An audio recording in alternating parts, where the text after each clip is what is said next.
100 ஆண்டுகளுக்கு முன்பு கோட்டயம் மாவட்டம் வைக்கம் மகாதேவர் கோவில் இருந்த தெருவில் உழைக்கும் அடித்தட்டு மக்கள் நடக்க அனுமதி கிடையாது. கோவிலை தாண்டி செல்ல வேண்டும் என்றால் 2-3 ஃபர்லாங் தூரம் சுற்றித்தான் செல்ல வேண்டும். மாதவன் என்னும் வழக்கறிஞர் வழக்காடுவதற்காக நீதிமன்றத்துக்கு சென்று கொண்டிருந்தார். நீதிமன்றம் அரண்மனைக்குள் இருந்தது. ராஜாவின் பிறந்த நாள் என்பதால் அரண்மனையில் பந்தல் போட்டு வைத்திருந்தார்கள். நீதிமன்றமும் பந்தலுக்குள் அகப்பட்டுக் கொண்டது. யாருக்கும் எதற்கும் அசைந்து கொடுக்காத விஷ விருட்சங்களாக வளர்ந்து நின்ற சாதியும் மதமும் மாதவனுக்கு அனுமதியை மறுத்தது. நீதியை நெருங்குவதை தீண்டாமை தடுத்து நின்றது. மாதவன் விடவில்லை. அண்ணல் காந்தியடிகளின் ஆலோசனையில் தலைவர்கள் காங்கிரஸ் கட்சியுடன் 1924ஆம் வருடம் மார்ச் 30 அன்று தெருவுக்குள் நுழையும் சத்தியாகிரக போராட்டத்தை தொடங்கினார்கள். உயர் சாதியினரும் விடவில்லை. வைக்கம் போராட்டத்திற்கு எதிரான இயக்கத்தை உருவாக்கினர். காவலர்கள் போட்டிருந்த தடுப்பை கூட நெருங்க விடாமல் போராட்டக்காரர்களை தடுத்தார்கள், மிரட்டினார்கள். கண்ணிருந்தால் தானே பாதை தெரியும் என சுண்ணாம்பு நீரை கண்ணில் வீசி பார்வையை பறித்தார்கள். போராட்டம் தளராமல் தொடர அரசனுக்கு மூக்கு வியர்த்தது. T K. Madhavan, Kesava Menon, George Joseph என 19 தலைவர்களையும் கைது செய்தார். போராட்டத்தை வழிநடத்த தலைமை இல்லை. சிறையில் அடைப்பட்ட தலைவர்களுக்கும் வேறு வழியில்லை. காங்கிரஸ் கமிட்டிக்கு கடிதம் எழுதினார்கள்.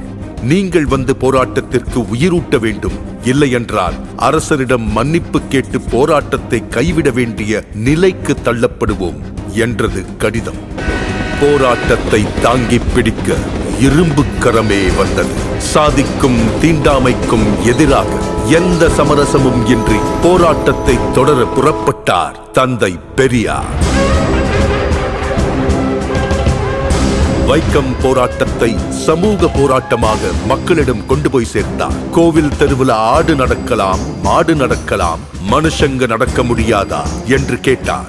ஊர் ஊராக சென்று பிரச்சாரம் செய்தார். பெரியாரின் ஒவ்வொரு பேச்சும் வெடிகுண்டாக வெடித்து ஆதிக்க சாதிகளை அசைத்தது. மக்கள் கூட்டம் ஒன்று சேர்ந்தது. கலகலத்து போனது திருவிதாங்கூர் சமஸ்தானம். பெரியார் பேசுவதற்கு நீதிமன்றம் தடை விதித்தது. தங்கள் உத்தரவுக்கு மதிப்பளிக்க முடியாமைக்கு வருந்துகிறேன் என பெரியார் பதிலடி கொடுத்தார். கைதும் செய்யப்பட்டார். 1 மாதம் சிறையில் இருந்து திரும்பிய பெரியார் மறுபடியும் வைக்கம் சென்றார். மீண்டும் பிரச்சாரம், மீண்டும் சிறை. இம்முறை 4 மாத கடுங்காவல் தண்டனை. மலையை சிறை என்ன செய்துவிட முடியும்? இந்த நேரத்தில் திருவிதாங்கூர் ராஜா சர் ராமவர்மா திடீரென காலமானார். சிறையில் இருந்தவர்கள் விடுதலை செய்யப்பட்டனர். வெளியே வந்த பெரியார் மீண்டும் போராடினார். பெரியார் தலைமையிலான போராட்டத்திற்கு பலன் கிடைத்தது. திருவிதாங்கூர் ராணி பேச்சுவார்த்தைக்கு முன்வந்தார். அண்ணல் காந்தியடிகளை பேச்சுவார்த்தைக்கு அழைத்தார்கள். பேச்சுவார்த்தைக்கு வந்த காந்தியடிகளிடம் தெருவில் நடக்கக்கூட அனுமதி வழங்குகிறோம், அதற்கடுத்து ராமசாமி கோவிலுக்குள்ளும் நுழைய வேண்டும் என போராடினால் என்ன செய்வது என்று ராணி கேட்க காந்தியடிகள் பெரியாரிடம் பேசினார். பெரியார் தனது நிலைப்பாட்டை விட்டுக் கொடுக்கவில்லை. பாதையை திறந்து விடட்டும், அதற்காக கோவிலுக்குள் நுழைய போராட மாட்டோம் என உத்தரவாதம் கொடுக்க முடியாது. வேண்டுமென்றால் இப்போதைக்கு அதற்காக போராட மாட்டோம் என சொல்லுங்கள் என்றார் பெரியார். பெரியாரை தன் வழிக்கு கொண்டு வர முடியாது என காந்தியடிகளுக்கு புரிந்தது. பெரியாரின் நிபந்தனையை ராணியும் ஏற்றார். கோவிலை சுற்றியிருந்த 3 தெருக்களிலும் உழைக்கும் மக்களின் பாதங்கள் பதிந்தன. 1925ஆம் ஆண்டு நவம்பர் மாதம் போராட்டம் வெற்றி கண்டது. எல்லாருக்கும் எல்லாம் என்கிற திராவிட அரசியல்தான் பெரியாரின் ஆயுதம். அதை அவர் முதலாக சுழற்றி வீசிய இடம்தான் வைக்கம். வைக்கத்தில் உள்ள அந்த தெருதான் இன்று கேரள சமத்துவத்தின் முகவரியாகவும் தமிழ்நாட்டு சமூக நீதியின் அடையாளமாகவும் புதிய இந்தியாவுக்கான ஒளியாகவும் இருக்கிறது. இம்மாபெரும் போராட்டத்தின் தொடர்ச்சியாக பொது உடைமையும் சமூக நீதியும் சமத்துவமும் தழைத்தோங்கும் ஆட்சியை அளித்து வருகிறார் கேரள முதல்வர் உயர்திரு பினராயி விஜயன் அவர்கள். அனைத்து சாதியினரும் அர்ச்சகராகலாம், என சட்டம் இயற்றினார் முத்தமிழறிஞர் டாக்டர் கலைஞர் அவர்கள். அதை நடைமுறைப்படுத்தினார் தமிழ்நாடு முதல்வர் உயர் திரு மு.க. ஸ்டாலின் அவர்கள்.